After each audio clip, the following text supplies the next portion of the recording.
దేవుని నామమునకు స్తోత్రం రండి. నాటి ధ్యానాంశము మీకా గ్రంథము 6వ అధ్యాయము. 6వ అధ్యాయంలో 1-9 వచనములలో ఇక్కడ మీకా దేవుని న్యాయస్థానమును చిత్రీకరించుచున్నాడండి. న్యాయమూర్తి అయిన దేవుడు తన ప్రజల యొద్ద నుండి ఏమి ఆశించుచున్నాడో వివరించుచున్నాడు ప్రవక్త.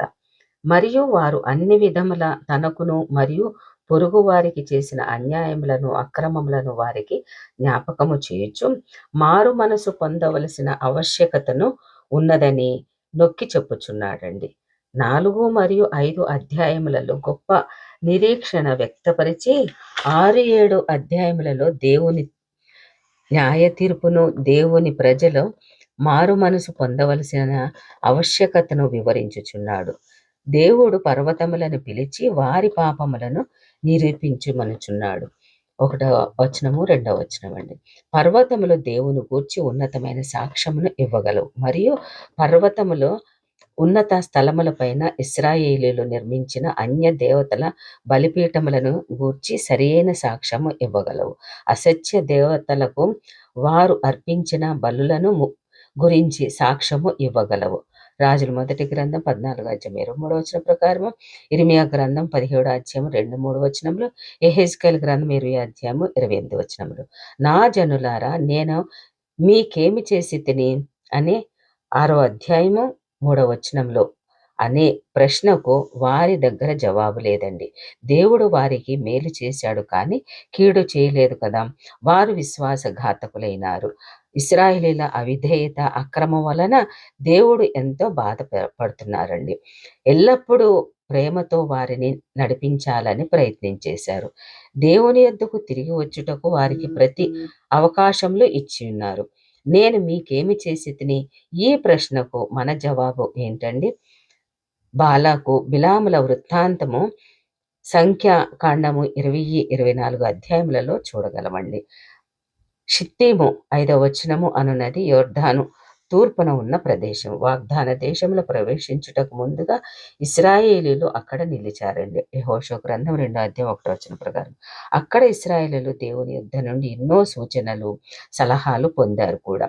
గిల్గాలు అన్నది 6వ అధ్యాయము 5వ వచనంలో యోర్దాను దాటిన తర్వాత మొదట విరామ స్థలము. యెహోషువ గ్రంథం 4వ అధ్యాయము 9వ వచన ప్రకారం అక్కడ ప్రజలు దేవునితో తమ నిబంధనను నూతనముగా స్థిరపరిచారు. యెహోషువ గ్రంథము 5వ అధ్యాయం 3-9 వచనములండి. ఈ ప్రదేశంలో దేవుడు ఇశ్రాయేలీల ఎడల కలిగి ఉన్న ప్రేమపూర్వక శ్రద్ధకు చిహ్నములండి. మీకా గ్రంథములో ప్రజలు ఈ నిబంధనను మరిచిపోయారు.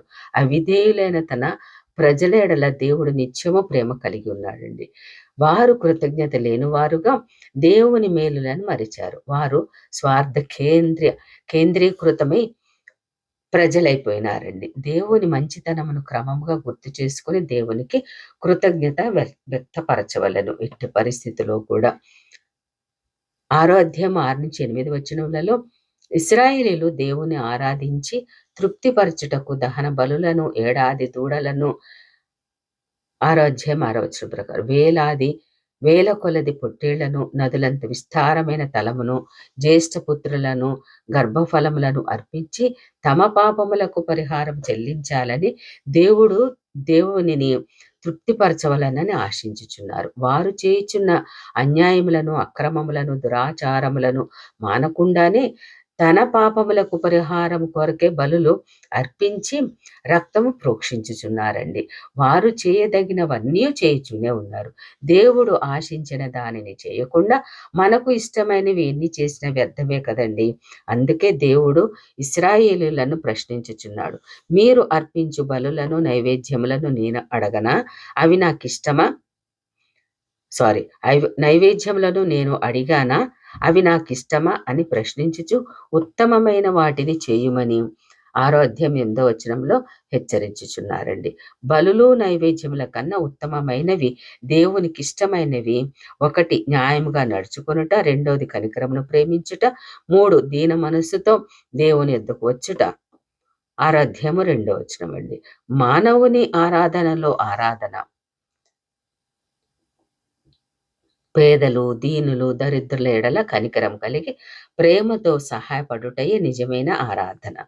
దేవుని సన్నిధిలో అహంభావముతో కాకుండా దీన మనసు కలిగి ఆరాధించుటే సరైన ఆరాధన అండి.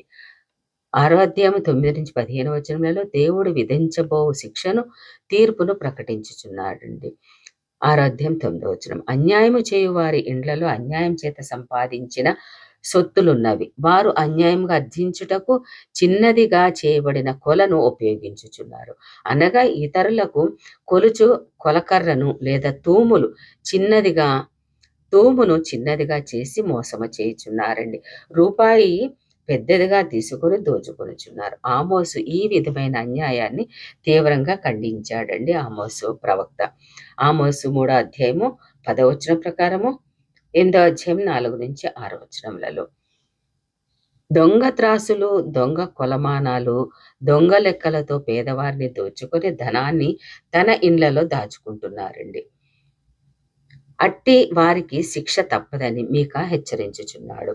తప్పురాళ్ళు, తప్పు త్రాసులు వాడుచున్నారని 6వ అధ్యాయం 11వ వచనంలో తెలియచేయబడిందండి. వారు ధర్మశాస్త్రమును ఎరిగి కూడా దానికి విరుద్ధముగా లేవియా గ్రంథం 19వ అధ్యాయం 36వ వచనం ప్రకారము ప్రవర్తించుచున్నారు. ఈ విషయంనే హోషేయ ప్రవక్త ఖండించుచున్నాడు. హోషేయ 12వ అధ్యాయము 7వ వచనంలో వారు బలాత్కారంగా ఇతరులను దోచుకొని ధనవంతులగుచున్నారు. ధనవంతులు బలాత్కారముగా దోచుకొనుచున్నారని 6వ అధ్యాయం 12వ వచనంలో తెలియచేయబడిందండి. అబద్ధములను ఆశ్రయించి మోసము చేయుచున్నారు అని యెషయా గ్రంథం 1వ అధ్యాయం 23వ వచనం ప్రకారము, 3వ అధ్యాయము 8వ వచనం ప్రకారం, ఇర్మియా గ్రంథము 9వ అధ్యాయం 3వ వచనం ప్రకారం అన్యాయాన్ని, అవినీతిని, అక్రమమును, దౌర్జన్యమును దేవుడు సహించరు కదండి. సంపన్నవంతులు పేదవారిని దోచుకొని మరింత ధనవంతులు అవుచున్నారు. అట్టి వారిపై దేవుని తీర్పు కఠినముగా ఉంటుందని మీకా గ్రంథము 13-15లో ప్రకటించారండి. అట్టి వారిని దేవుడు బాగుపడనీయడు అని 6వ అధ్యాయం 13వ వచనం ప్రకారం తెలియచేయబడింది. భోజనం చేసినను తృప్తి ఉండదు అని 6వ అధ్యాయం 14వ వచనం తెలియజేస్తుంది. దాచుకొనిన దానిని దోచుకొందురు.